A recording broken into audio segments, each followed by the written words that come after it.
Okay, हमने अपनी previous video में सिंपल सेंटेंस के स्ट्रक्चर के साथ कुछ सेंटेंस बनाने की कोशिश करी थी। आई होप आप सब ने बनाए होंगे और मुझे कमेंट्स में बता दीजिएगा, मैं देख लूँगी उन सबको। ये हमारी तीसरी वीडियो बनने जा रही है। इसके अंदर हम नेगेटिव सेंटेंस की बात करेंगे। यहाँ जो कि मैंने बताया था आपको, प्रेजेंट इंडेफिनेट हम पढ़ रहे थे। पीछे चल के मैं आपको बताती हूँ। प्रेजेंट इंडेफिनेट टेंस हम लोग पढ़ रहे थे। इसका हमने सबसे पहला पढ़ा था अफर्मेटिव, जो कि सिंपल सेंटेंस भी कहते हैं इसे। इसको भी 4 भागों में बांटा गया है। प्रेजेंट इंडेफिनेट को 4 भागों में बांटा गया है, जिसका पहला है अफर्मेटिव सेंटेंस, जो कि बहुत सिंपल थे, हमने कल बनाए हैं। अब हम इसका दूसरा पढ़ेंगे, जिसको कहते हैं negative. Negative sentence. Negative sentence, इसको नकारात्मक वाक्य भी कहते हैं। नकारात्मक वाक्य,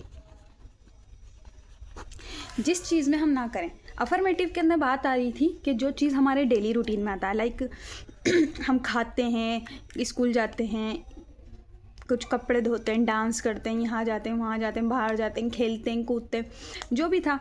बहुत से लोग कहते हैं नहीं भाई मैं ये काम नहीं करता, ये हमारी आदत में नहीं है। कुछ लोग कहते हैं, तो उसको अगर वो लोग इंग्लिश में बोलना चाहें तो वो किस तरीके से बोलेंगे, उनके लिए नेगेटिव सेंटेंस है। अगर मैं इंग्लिश में कुछ बात ऐसी कहना चाहूँ जो काम कोई कह रहा है मैं करता हूँ, और मैं कह दूँ कि मैं ये काम नहीं करती, तो वो नकारात्मक सेंटेंस में आता है, यानी कि नेगेटिव सेंटेंस में आता है। हर चीज़ को बनाने का एक फॉर्मूला होता है। इसको बनाने का भी एक फॉर्मूला है, एक स्ट्रक्चर है। तो इसको बनाने का फॉर्मूला ये है।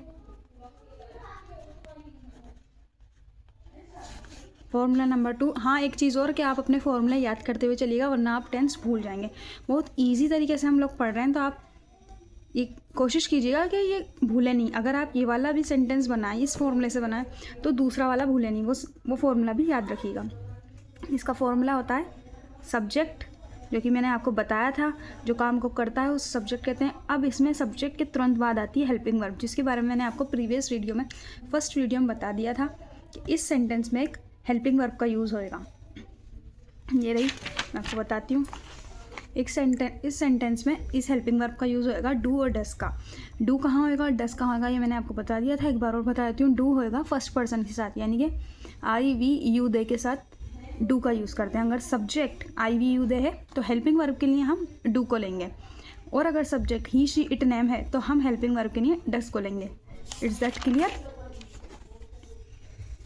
तो subject plus helping verb plus verb की फर्स्ट फॉर्म प्लस ऑब्जेक्ट। अब सिंपल सेंटेंस में हमने एस या एस का यूज़ किया था, इसमें हम किसी एस या एस का यूज़ नहीं करेंगे।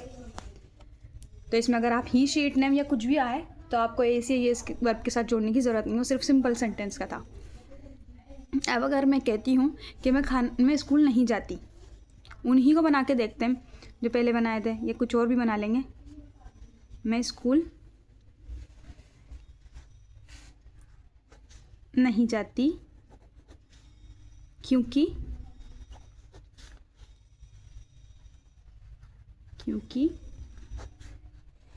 मेरी पढ़ाई पूरी हो गई।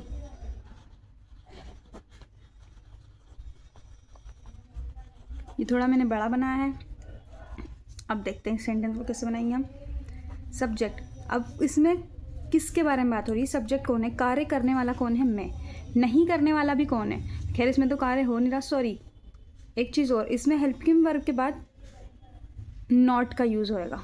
मैं आपको ये बताना भूल गई। नकारात्मक वाक्य हैं, नेगेटिव सेंटेंस है, तो नॉट तो आएगा ही। नॉट का यूज़ होएगा वर्ब से पहले और हेल्पिंग वर्ब के बाद।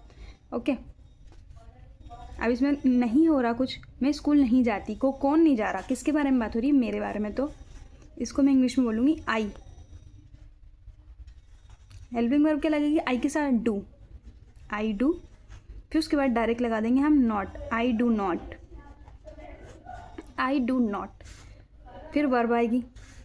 क्या काम, बात किस चीज़ की हो रही है? वर्ब क्या है? जाना, जाने की बात हो रही है। आई डू नॉट गो, कहाँ पे? School. I do not go to school, object है इसमें school. I do not go to school. ये इस फॉर्मूले के अकॉर्डिंग ये हो गया। लेकिन इसे हम कहते हैं डबल सेंटेंस, डबल ऑब्जेक्ट भी कह सकते हो, डबल सेंटेंस भी कहते हैं। बिकॉज, क्योंकि, बिकॉज आई, मेरी पढ़ाई पूरी हो गई, I completed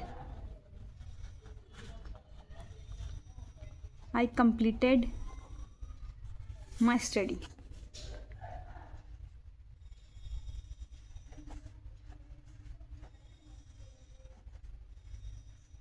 my studies, I completed my studies.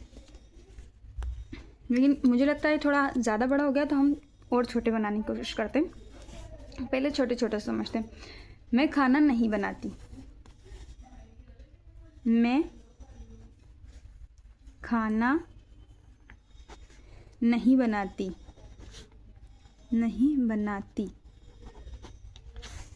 ठीक है। मैं खाना नहीं बनाती, तो इसके नहीं, कौन नहीं बनाता खाना? मैं। इस सब्जेक्ट कौन हुआ? मैं। आई एम, आई के साथ डू लगेगा, आई डू। हेल्पिंग वर्ब लगेगी डू, आई डू। उसके साथ लगा दोगे आप डू के बाद direct not, I do not. Verb क्या है? बनाना। आप कुक का भी ले सकते हो, मेक को भी ले सकते हो, तो मैं यहाँ पे मेक ले रही हूँ। आई डू नॉट मेक, क्या नहीं बनाती मैं? खाना। आई डू नॉट मेक फूड, अब मैं यहाँ पे तीसरा सेंटेंस आपको बताती हूँ।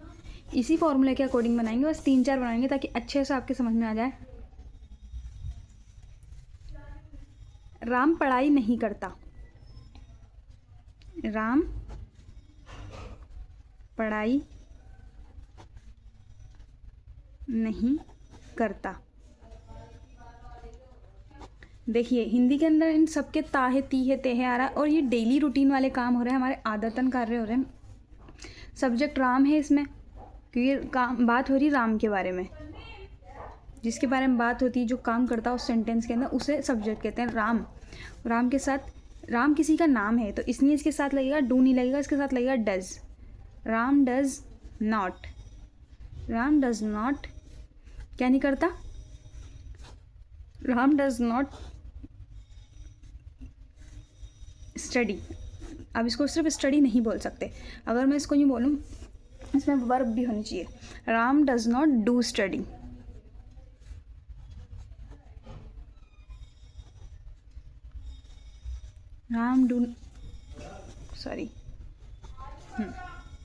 आज की क्लास सिर्फ यहीं तक। अगर कुछ भी समझ में नहीं आया तो आप मुझे कमेंट में बता सकते हैं।